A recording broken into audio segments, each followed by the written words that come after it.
Hello everyone, welcome to What If Issei Was Betrayed and Becomes the Villain Mysterio movie. Before we start, please go support Guerrero Legends for writing that awesome fanfic. This is the translated version I made. There will be some mistake in character's gender, but of course Issei is a male. Issei, after living a long time with the Sitri Clan, became very fond of them, even forming friendships with other clans such as the Phoenix and the Gremory. Despite not having a sacred gear, he always helped them, but there was a day when Sona Sitri would make a big mistake that would cost her everything. Prologue: The Birth of an Anti-Hero. Narrated by Issei. It was another day in Qua City, but this day was not like the others.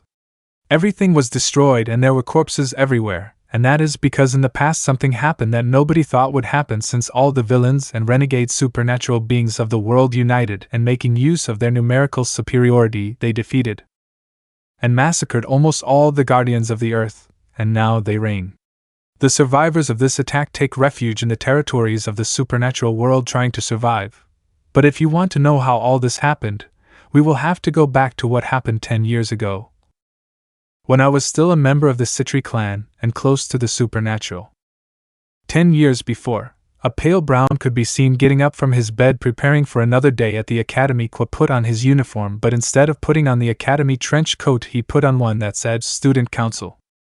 Issei proceeded to go down to the kitchen and start having breakfast with his parents. It was a very pleasant atmosphere, and when they finished breakfast he went to the academy, where upon arriving he received several greetings from his classmates, since he was the most respected in the entire academy for his grades, his behavior, and also for being a member of the student council. The first thing Issei did was go to the council to get ahead with the paperwork. When he arrived, I could see mountains of papers, making him laugh nervously. Issei, this is going to be a very, very long day. Issei proceeded to start arranging the papers, and when he had more than half of them, Sona would enter with her entire entourage. Then they saw Issei arranging some papers. Sona: Hello Issei. Issei: Huh? Hello President. Sabaki: How long have you been here? Issei: A little more than 2 hours. Saji: Seriously? Issei: That's right, let's see. I think this one goes here and this one here, he said while arranging the papers. Sona: Okay, Issei, take a break, we'll take care of the rest. Issei: Of course. Saying that, he proceeded to leave the student council, leaving his classmates, who began to talk about an important topic. Tsubaki: And Madam President, tell me, when are you going to tell him? Sona: In a week, when he gives us the most important inventions he creates. I'm going to kick him out of the clan. Saji: I don't agree with this. Sona: You're like my sister, she doesn't agree either, but he's my pawn and I can do whatever I want with him. Saji's thoughts: I hope the other clans find out what you're planning to do before it happens.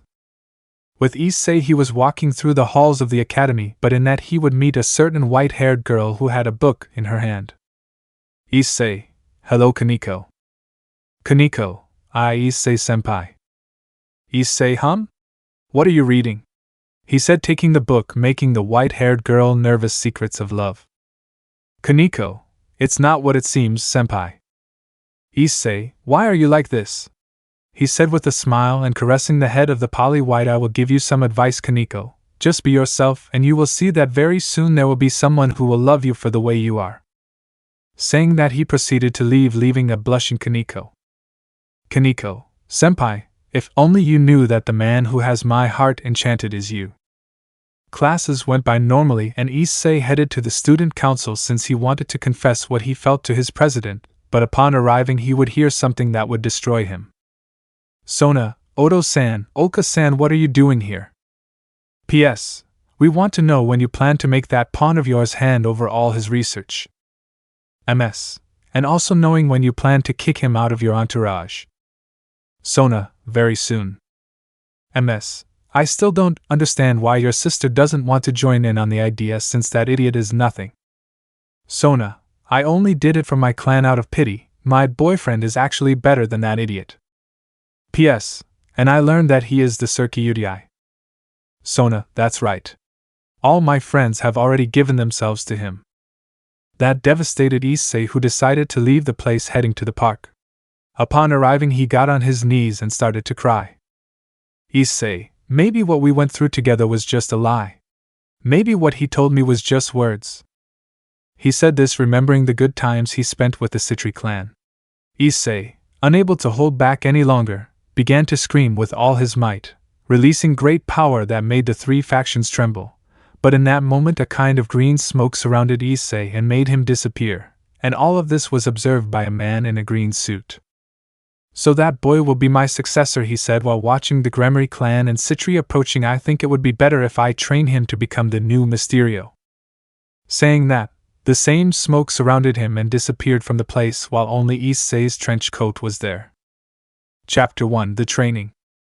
After Issei discovered Sona's true intentions and awakened that strange power, he was transported to a very strange place, becoming unconscious.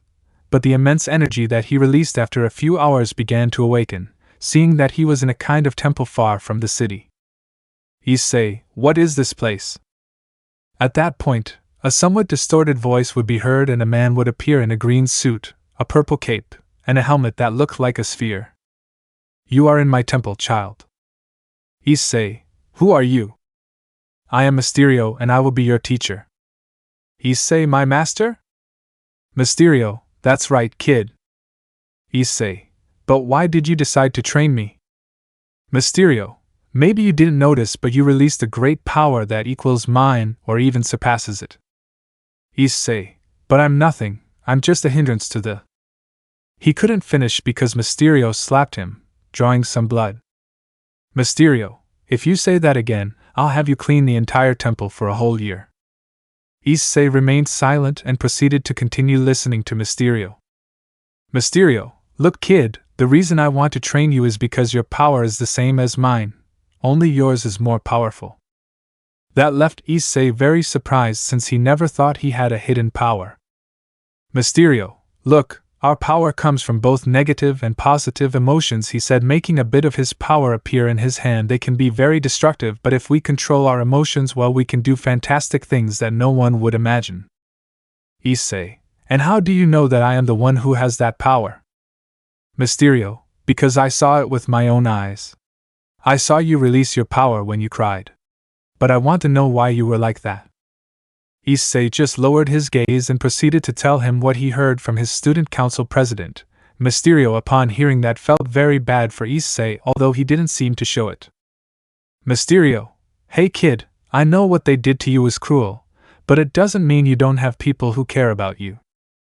Issei, upon hearing this, remembered the occult club, the Phoenix Clan, Saji, his parents, Xerxes, Ajuka, Rias's parents, Little Milikas and Seraphal.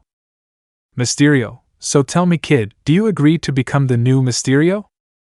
Issei, I accept, he said it more than decided. Mysterio, perfect, we'll start your training tomorrow, in the meantime rest. Issei just nodded and left the place to enter the temple, leaving Mysterio, who was thinking.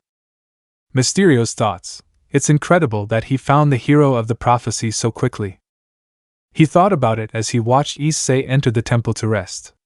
After a while, he sees Issei in a room and Mysterio enters and hands him a sheet of paper with something written on it. Issei, what is this, my blanket? Mysterio, it's the Wi-Fi password. Did you really think I wasn't civilized? He said it with some humor. Issei just laughed a little, but then it turned into a sad look. Issei, thank you for believing in my master. She said this as she began to shed a few small tears, but she didn't notice that Mysterio was on the other side of the door listening. The next morning, Issei and Mysterio are seen in the temple garden and Mysterio was explaining some things to Issei. Mysterio, okay boy, I want to remind you that I'm not only going to teach you the magic you know, I'm also going to teach you some skills that no one else can do, such as mental manipulation, dream control, creating illusions, energy control, creating shields, creating portals, pocket dimensions, and the ability to fly. Issei was more than surprised since he could have all those capabilities. Mysterio, that's what we'll train for 10 years so you can perfectly control your powers. Issei, what? So much. Mysterio, don't worry, we'll go to a pocket dimension where time will pass faster. In there it would be 10 years and out here it would only be 1. Issei understood and accepted with great determination, leaving a smiling Mysterio. Mysterio, perfect, he said, opening a portal. Let's start with your training. So they both entered the pocket dimension so that Issei could control his powers and become the new Mysterio. Chapter 2, Mysterio resurfaces. After Issei disappeared, several things happened that were not favorable for the Sitri clan. After finding out about the disappearance of her pawn, Sona Sitri ordered them to look for him not because she was interested but because of his experiments. The people who were looking for him because they cared about him were the Gremory clan, Phoenix, the Maus, Seraphal, and Saji. The latter, unable to bear it any longer, decided to tell the current Demon King Xerxes about the Sitri clan's plans. Upon hearing what they had planned, they became quite enraged and decided to leave the Sitri clan without any financial support. Sona, damn, I can't believe Seraphal told them about our plans. Sona, I can't believe it either. Sona, we'll see when I get home. At that point, several servants would come in and begin to leave some things while taking others. Sona, what's going on here? At that point, Ajuka would enter with a serious face, and behind him the Gremory and Phoenix clan. Sona, what does this mean, Ajuka? Ajuka, Sir and Madam Sitri, due to your plans and also Seraphal Leviathan's decision, we have decided to take her to another place, far from you. The Sitri were shocked, but then Sona sees their things and decides to speak. Sona, and why do they have my things? Rias, you are forbidden from being in Issei's house and from being near anyone who knows him. Razor, and that applies to your entourage. At that moment the entire Sitri entourage would arrive except for Saji, who upon seeing what was happening decided to ask. Tsubaki, President, what's wrong? Sona, they're kicking us out of Issei's house and taking my sister's things.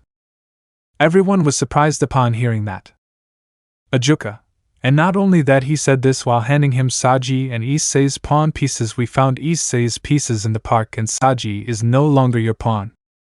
Sona didn't know what to say. She, her family and entourage were losing everything and for a decision they couldn't even complete. 1 year later, all of hell is still searching for the brown-haired boy, but the ones searching for him the most were the Phoenix clan, the Gremory, Saji, and Seraphal. But every time they went out to look for him, they came back with a very depressed face. In Mysterio's sanctuary, we can see how a portal was opening, revealing an older brown-haired man, with a beard, golden armor with green parts and a purple cape. Issei, I'm finally back, he said this, and then looked at a medallion. Flashback in the pocket dimension 2 months before, we can see how Mysterio and Issei were going through the final part of their training, which was flying, until Mysterio stops Issei's training. Mysterio, you have progressed quite a bit, young Hiro. You have achieved all the abilities and even improved them. Issei, thank you, Master. Mysterio, but there's one more thing you need to do. Issei, and what is it? Mysterio, accept that I complete you, he said, stretching out his hand. Issei, I don't understand. Mysterio, if you accept my hand, I will turn into energy and fuse with you so that you will be complete. Issei, but you will disappear, right? He said it somewhat sadly. Mysterio, I know how you feel, but it's not over yet. I'll still live. Issei, what? Mysterio handed a plate full of water to Issei, who saw his reflection but touched the water, causing the image to change, showing Issei as Mysterio. Mysterio, I will live in you. Issei just looked at him, and then gave him a hug which was reciprocated. Issei, I'm going to miss you, Master. Mysterio, and I love you, Issei. Thus a green light surrounded both of them, and when it dissipated only Issei was left in the Mysterio suit. End flashback. Issei, I won't let you down, Master. Saying that, he proceeded to leave the temple to return to the people he most appreciates and loves. Chapter 3, Reunion. After finishing his training, Issei decided to return to Qua City to face his past. Upon arriving, the first thing he did was go to the house where he was living, but in a window he saw Seraphal, who was cooking. Issei, what is Seraphal doing in my house? He asked himself. But then he sees the occult club approaching the house and ringing the doorbell. Seraphal, Rias, thanks for coming to lunch, she said after opening the door. Rias, thank you for the invitation, Seraphal. Seraphal, but what are you waiting for? Come in, the food is almost ready. So the occult club proceeded to enter while a somewhat impressed Issei saw all that. Issei, okay, I didn't expect that one. She said this and then approached the entrance of the house and rang the bell. A few minutes passed and now the one who opened the door was Kaneko, who had her typical emotionless face but now without any sparkle in her eyes. Kaneko, what can I do for you? Issei, well, you already know what I'm getting, he said with a smile. Koenko was confused by that, but he smelled his senpai's scent and began to regain some shine in his eyes. Kaneko, say senpai is you, she said this trying not to cry. Issei, yes Kaneko. I'm back, he said while hugging her. Kaneko started crying in his chest as she hugged him with all her strength because she didn't want him to leave her side again. Rias, Kaneko, who is it? Rias asked after seeing that her tower was holding a man.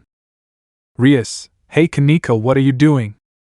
Kaneko, President, you won't believe who he is. Rias, well, tell me. Kaneko, it's Issei-senpai.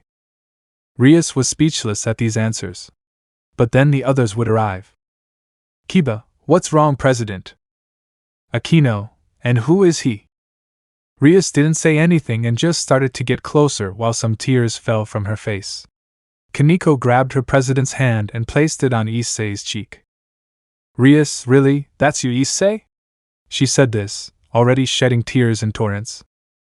The others were shocked upon hearing that name and also wanted to cry, but especially Seraphal and Kaneko. Issei, that's right, Rias. I'm finally back home. Rias and the others rushed to hug Issei while many tears came out of their faces. Everyone, welcome home Issei-kun/senpai/san. They spent a while talking about all the things that had changed in the city and in the underworld and that the Sitri Clan would no longer have any economic or social support. Issei, wow, everything has really changed during my absence. Seraphal, by the way, Issei. Where have you been all this time? Asia, and why do you look older? Issei began to tell them about how he met his teacher, the years of training in a special room, his powers and the last farewell to the man he considered his father. Akino, come on Issei-kun, can you show us a little of your power? Issei just nodded and green smoke began to come out of his body and covered him. When it dissipated, it was no longer just one Issei but 6, counting the original. Issei 1, what do you think? Issei 2, incredible, right? Asia, go Issei-san. Kiba, I am very surprised by this sample. Issei 3, and that's not all. Saying that, all the Isseis began to float without the need for wings, surprising everyone, but what really shocked them was that they made a strange symbol and then fired a ray that pierced a mountain. Rias, incredible, she said it with great impression. Kaneko, Issei-senpai, you are very strong, she said this and then gave him a hug. Issei, thanks for the compliment. Kaneko Lo said something red and reciprocating the hug. Kiba smiled at that action while the girls were dying of jealousy seeing how a lowly got all the attention of her love interest.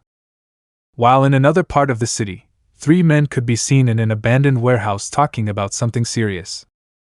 1. I say we attack while they're distracted. 2. Patience, Fred, we are almost ready to carry out our plan.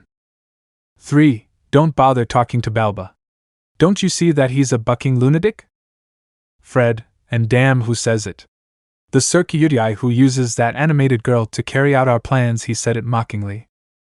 Circuitii, I had to make that stupid girl Sona abandon her pawn. Fred, that includes sleeping with every single one of his entourage. Circuitii, I had to take advantage of Fred. In the shadows another man would appear who looked like a possessed elf, and with 10 black wings. The 3, Kokobile-sama, they said, getting on their knees. Kokobile, very soon, war will come and there will be nothing that can stop it. Saying that he began to laugh like a madman while his followers also began to laugh, but they did not know that the one they feared so much had returned but with much more power than before. Chapter 4, The Return of an Old Friend. It's been several weeks since Issei returned and met his real family again. Since then several things have changed. Issei opened a store where he sold sweets which made Kaneko very happy. The girls became more attached to the brown-haired boy since they wanted to make up for all the lost time and go out on dates. Even Akino and Serafal wanted to take him to a hotel, but Issei was always looking for a way to escape. When the Phoenix clan found out about Issei's return, they were quite happy, but more so Ravel since she loved Issei like a brother, although that feeling was increasingly becoming something more, and they went to visit him every day. Issei found out that his parents went on a trip a week before he returned, so he was a little relieved. "Issei, how bored I am," he said, playing with a sponge ball. Then he heard a knock at the door. "Issei, I'm coming," he said, getting up and walking to the door. When I opened the door, I saw two hooded women who seemed to be sent by the church. "Issei, what can I help you with?" "1. We came to see the family that lives in this house." Issei, "Okay, and why do you want to see them?" "2. A friend of mine lives here and I wanted to stop by and say hello to him and his parents." Issei, "So that's what it was about, isn't it?" Irina said it with a smile. 2. How do you know my name? Issei, "Because I'm your old friend." That impressed the girl, who took off her hood, revealing that she was very beautiful with long hair tied in two pigtails and violet eyes. "Irina, really, is that you, Issei?" she asked, touching the brown-haired boy's cheek. Issei just smiled at her and hugged her warmly, making Irina blush a little, but she felt protected until she started to feel several tickles, causing her to start moving while Issei didn't let go of her. "Issei, the tickle monster has already come to visit you," he said while laying Irina down so she wouldn't escape. Irina, "No, Issei, I give up now," she said it with laughter. The two continued with their game until the other hooded woman cleared her throat to be taken into account. "Sorry to interrupt your meeting, but I'm still here if you haven't noticed." Irina, "Yes," she said, standing up. "Issei, this is my friend Zenobia." "Zenobia, nice to meet you." "Issei, the pleasure is mine." Saying that, the three of them entered the house to talk a little, settling into the living room while Issei served them some tea accompanied by some cookies. "Issei, and tell me, Irina, how have you been these years?" Irina, "Well, almost always working." Issei, "I see." Irina, "And where are your parents?" Issei, "On a trip." Zenobia, "Irina has always told me things about you." Issei, "Really? Like what things?" Zenobia, "That you are kind, tender, you always care about others, and that you are very handsome." The last one made Irina blush, and Issei just smiled. Issei, "Wow, Irina, who would say that you would think that of me?" He said this to see how Irina blushed more, and changing the subject, "Why have you come here to the city?" Zenobia, "Excalibur fragments have been stolen, and we were sent to retrieve them." Issei, "And do you have any idea who it was?" Irina, "Apparently it was a cadre called Kokabile." Issei, "So Kokabile," he said it while drinking some tea, "don't you think it's a very difficult mission for you?" Zenobia, "I'm not going to back down, it's my duty to fulfill the mission given to me by the Vatican." Irina, "Same here." Issei, "I already know that, but what I mean is that if you don't want some help." Zenobia, "And you wouldn't give it to her?" Issei, "Irina is my friend and I promise to always support her in whatever she does." Irina, "But I don't want you to get hurt." Issei, "I'm not the same as before." Irina, by saying that, he raised his power a little, being almost on par with a faction leader. Zenobia, "Did you?" Issei, "That's right." Irina, "So the story's about the..." Issei, "Yes." Both, "Please help us."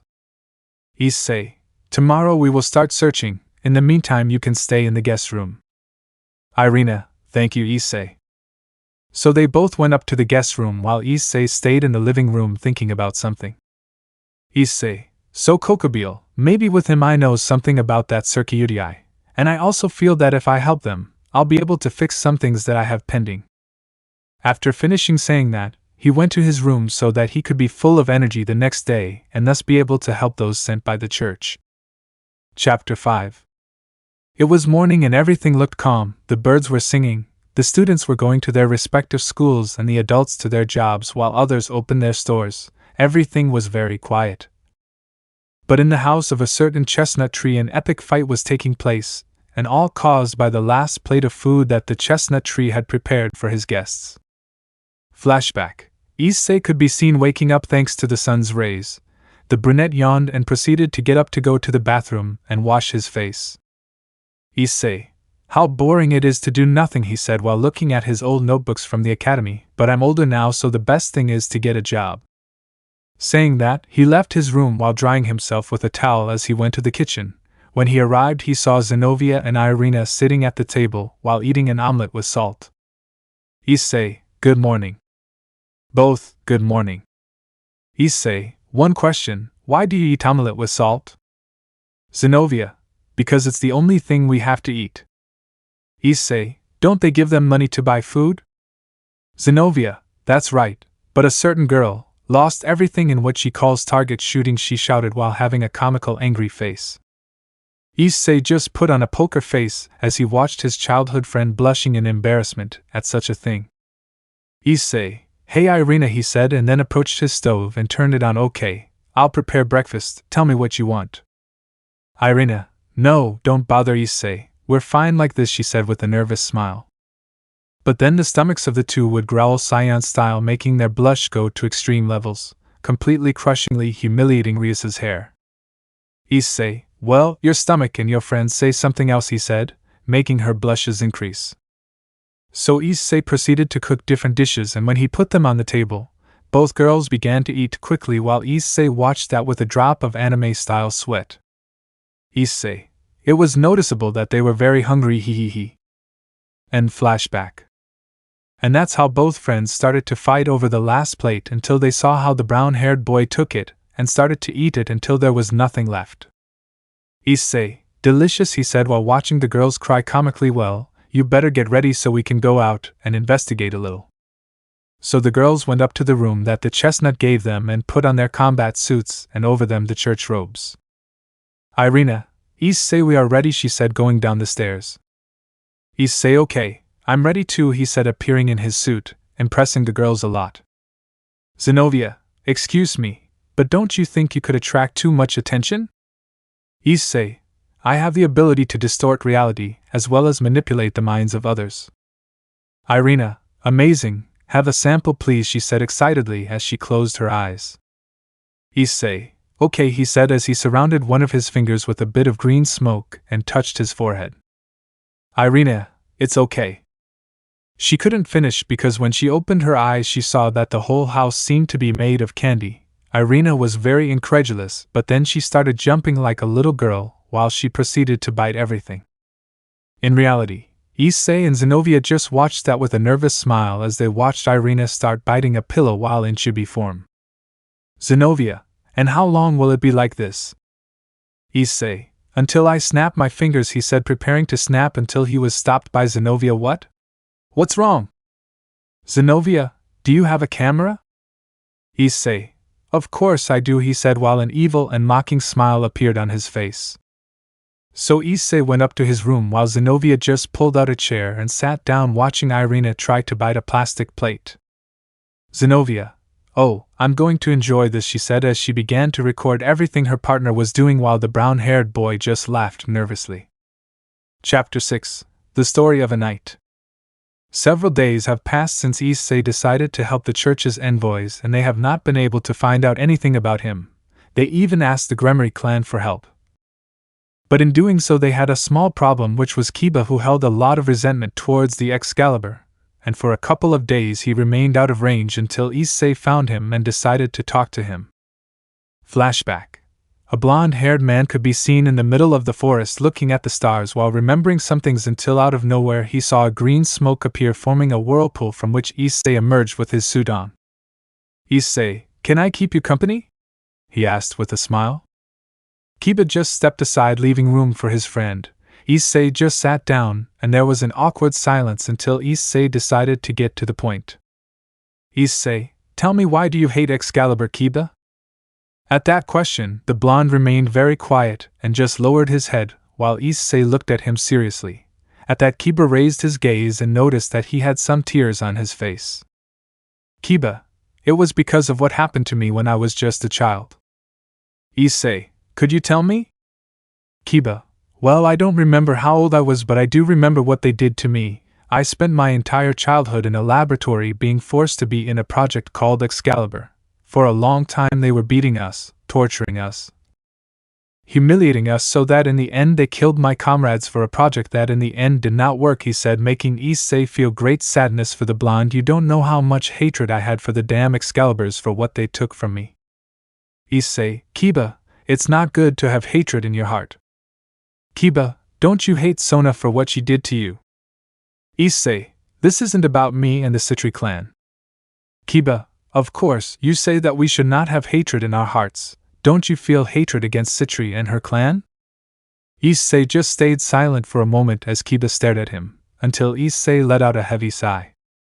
Issei, at first yes, I had a great hatred for them for what they had done to me, he said, making Kiba turn around to ignore him, but my teacher taught me that hatred and revenge are things that can affect you to the point of ruining your life, he said, calling the attention of the blonde. Kiba, you may have lost your comrades, but you gained a family that loves you and cares about you, just like me.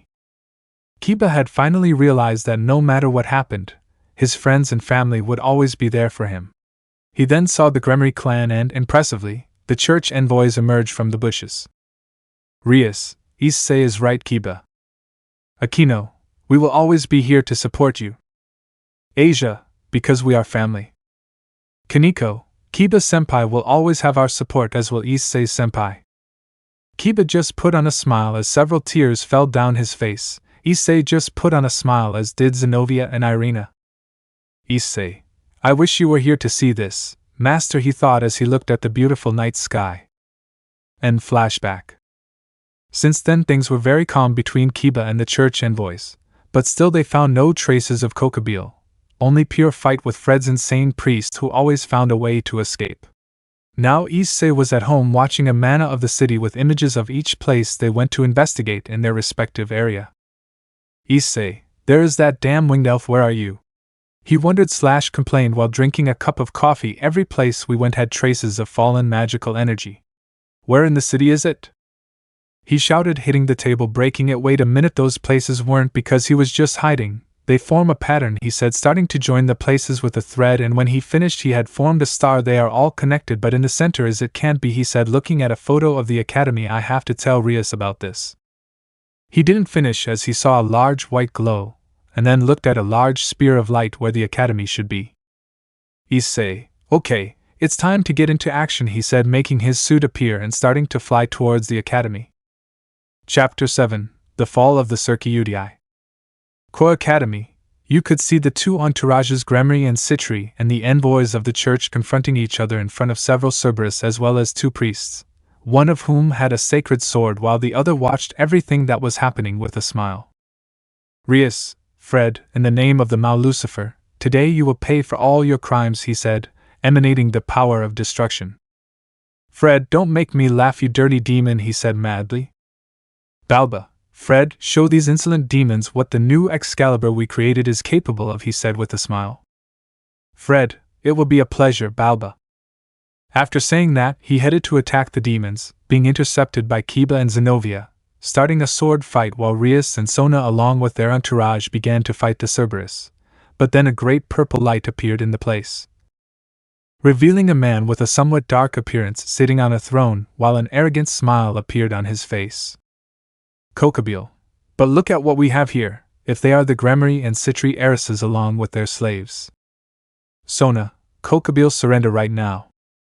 Kokabile, oh what? Sona, I, Sona Sitri, heir of the Sitri clan, will defeat you, she said with a confident smile. Kokabile, ha ha ha, don't make me laugh, only the Gremory could give me a fight. Sona, and what makes you think that? She said, a little annoyed.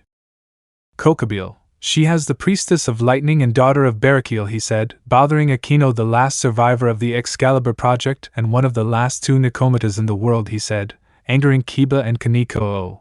And let's not forget Asia Argento, an ex-nun who was expelled from the church for helping a demon. And tell me, what do you have? Sona, I have the Circuitii. Kokabile, oh really? Saying that, she saw how Irina grabbed Asia and dodged an attack in the form of a green dragon. Then everyone turned their gaze to where she came from, observing a black-haired boy with a red gauntlet. Sitri entourage, Kuroku? Kuroku, ha, what? Didn't you see this coming? Sona, why are you doing this?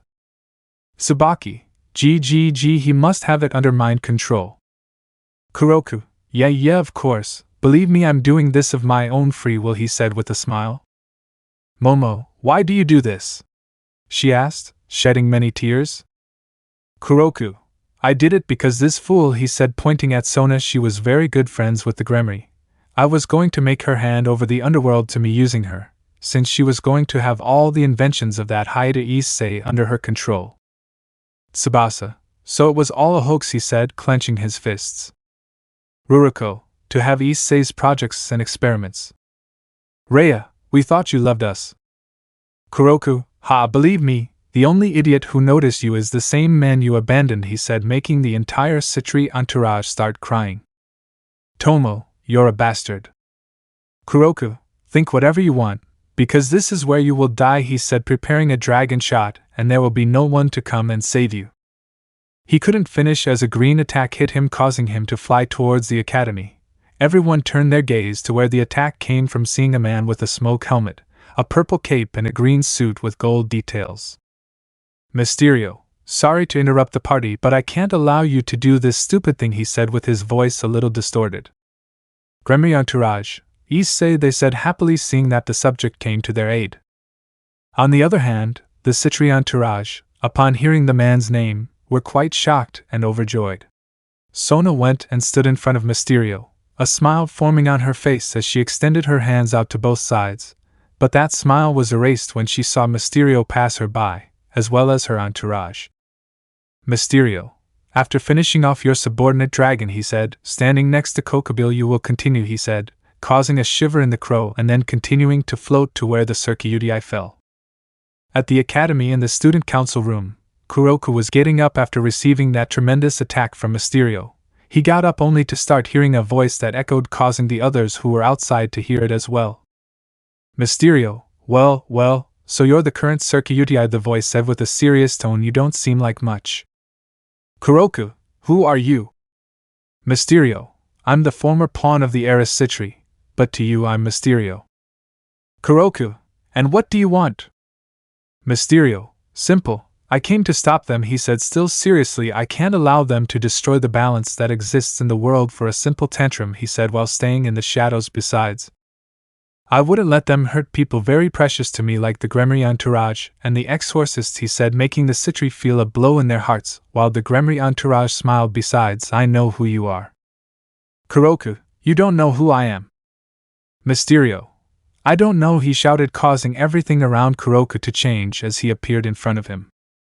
Everyone outside the academy just looked at that with great surprise as Mysterio took the trouble to show them live the punishment he would give to the current Circuiti. Mysterio, you think I don't know that you betrayed your family, he said, walking towards him only to see how Kuroku tried to throw a dragon shot at him only to release pure green smoke, causing Mysterio to disappear and appear behind him. You think I don't know that you killed the woman who loved you, he said as he stood behind him. But Kuroku punched him in the face only to hold his hand as it hit the wall, causing Mysterio to disappear, and all because of what? Simple, for power. Help me! A scream was heard that the black-haired man recognized. Kuroku, it can't be, he said as a door appeared next to him. The black-haired man broke down the door only to see that he was no longer in or where he was with Mysterio, but was now at the top of the Eiffel Tower. Kuroku, but what does this mean? Kuroku. The Circuiti turned in the direction where the voice came from, running into a girl with dark hair and blue eyes. Kuroku, Allison? Allison, Kuroku, why? Why did you betray us? Why did you kill me? Kuroku, I know this is unreal. She is dead like the others. She is not real. Mysterio, oh, are you sure? He said, appearing behind her and grabbing her by the neck. Kuroku, Allison, she said, running to where they were, but Mysterio released her, causing her to fall. Allison, he said, jumping to catch her. But then some green clouds turned into a glass floor, preventing the black-haired man from catching Allison and forcing him to watch as she fell until she was lost in the green smoke. Mysterio, I doubt you know it's real, he said, changing the scene to a building. Naroku, what a day. It didn't end as he received a big blow literally that sent him flying, and then we saw how the atmosphere broke, letting us see how he fell into a dark place. Mysterio, you have to wake up, he said, removing the illusion, dropping Kuroko outside the academy. The black-haired man tried to get up, but as he did so he saw something fall from above him, while the atmosphere changed again as large crystals fell around him. Mysterio, what's more, look at yourself in the mirror, he said while Kuroko looked at himself in the mirror. I don't see the strongest Tsukuyorai of all. Do you know what I see there? He said with contempt. I only see a criminal, a traitor, a murderer. Saying that, Kuroko's reflection began to attack him, as did the others around him. After a few moments, the black-haired boy could be seen all beaten up. Mysterio, you are a weak child, trash, he said while making the mirrors and accusers disappear, leaving the original. Do you really think you are going to become or surpass the former carriers of Drake? He said while the black-haired man gets up. You will never be like them. You will never be like them, he said, showing 3 statues that were the greatest carriers that Drake could have. Then Mysterio appeared behind him and started attacking him with his energy blasts while Kuroko tried to dodge them since he couldn't use the gauntlet for some reason. But then he crashed into a rock, causing it to fall on him. But the strangest thing is that it didn't do anything to him. Now he was in front of a tombstone that Allison Merker decided. Mysterio, if you had made the right decision, maybe she would still be alive. Then Allison came out of the grave, all emaciated. You could see part of her skull, and she was crawling towards Kuroko while he was backing away in great fear. Allison, I trusted you and I died. I loved you and I died. She screamed as she continued to drag him, and he retreated. But then everything around her began to collapse, scaring the Tsukuyorai even more. Mysterio, and deep down, you know I'm right, his voice was heard as Kuroko screamed in fear. At that point, zombie Allison began to turn into green smoke, which began to form another figure of a person, and when it finished it was seen that it was Mysterio who was floating in front of Kuroko. Mysterio, you always thought you were fooling people, he said, floating towards him, but in reality you were fooling yourself, he said, showing a jade sphere. Suroku, how could you take Drake from me? He asked, shocked. Mysterio, it was too easy, he said, making the sphere disappear. I would have liked you to use these powers that they gave you to do good, he said, while some hands came out of the ground and began to pull Kuroko. Kuroko, no, let me go, no. Mysterio, Kuroko, if that's any consolation, he said, drawing the black-haired man's attention, I'm really sorry. Saying that, the black-haired man was dragged until only Mysterio was left in that space. At that point the whole place began to break until Mysterio and the black-haired man were seen in the backyard of the academy. Only Kuroko was in a vegetative state. Chapter 8: The Defeat of Kokobile. After having psychologically broken Kuroko, Issei proceeded to make the Tsukuyorai gem appear in his hand, looking at it for a couple of seconds and then making it disappear as he was surrounded by green smoke disappearing. Kokobile and the Sitri and Gremory clans were really shocked to see how the brown-haired boy had no power whatsoever with the former Tsukuyorai, but their thoughts were cut off when they saw how Mysterio appeared in front of Kokobile as if nothing had happened, scaring the aforementioned by the sudden appearance. Mysterio, just like I said, you're next, he said as he slowly approaches the cadre. Kokobile, do you really think I could be defeated by an inferior being like you? He said, trying to be brave but failing abysmally. Mysterio, I'm surprised how far one's arrogance can go, he said as magic triangles appeared in the palms of his hands. Surrender, Kokobile, and I'll be flexible with you. Kokobile, you talk about arrogance, but what about you? He said, creating a spear of light. Mysterio, I warned you, he said, firing a blast of green energy hitting Kokobile. The cadre flew against the entrance of the academy. Mysterio proceeded to levitate to where the fallen fell if it weren't for the fact that he vanished in green smoke after contact with a sword that had fractured several centuries ago. The Excalibur, which was wielded by Fred himself, who changed his arrogant and disgusting smile to a look full of fury when he saw that what happened was only an illusion. Fred, damn coward, where are you? I shout with great annoyance at that. Get out of wherever you are. Mysterio, if you ask it that way. After saying that, he appeared from the darkness behind Fred, slapping the palm of his hand on his back and then making him fly against the Cerberus, which hit him with one of its 3 heads as a reaction to that unexpected action. Mysterio, what arrogance, he said, seeing Fred lying on the ground. Now I stay, he said, seeing how the rubble of the entrance of the academy flew away. Kokabeel, how dare you attack me, the great Kokabeel, the one who managed to survive the Great War, he shouted, very annoyed while creating a spear of light. Mysterio, that's right, you survived, he said as his hands were surrounded by green smoke, only to meet your end at my hands. After saying that, the two of them shot out at each other, with Mysterio blocking Kokabeel's attack while he stepped back, causing the cadre to fly into a tree, and then summoned smoke snakes that coiled around the cadre, starting to lift it, and then sent it flying into the academy. More specifically into the student council, and then proceeded to float to where Gregory's cadre had fallen to continue with the punishment, while the club girls along with the exorcists took care of the other Cerberus. Rias, okay, Saji, you, Irina and Kaneko take care of the Cerberus, Aquino, you and I will help from a distance.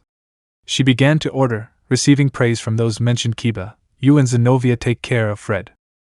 The two mentioned only felt, and then stood in front of an already recovered insane exorcist who, upon seeing them, only gave a big sickly smile to wield the Excalibur and rush against the two, starting a sword battle, while the others took care of the Cerberus, of course leaving out the Sitri Clan, which did not hesitate for a second to go to the academy where Kokabeel and Mysterio were with the intention of helping their ex-partner.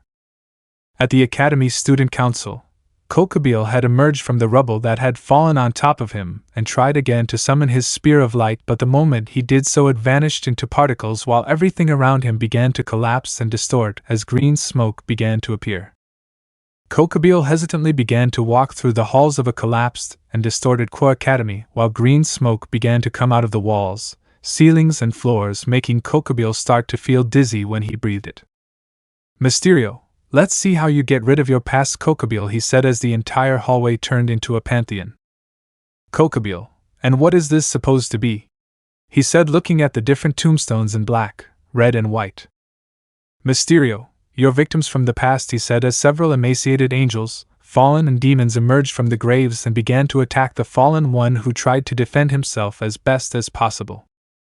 Mysterio was just watching as Kokabeel defended himself as best he could while sitting in the air with his arms crossed, watching as he was stabbed by those walking corpses while screaming in pain, and he was just standing there watching as Kokabeel suffered.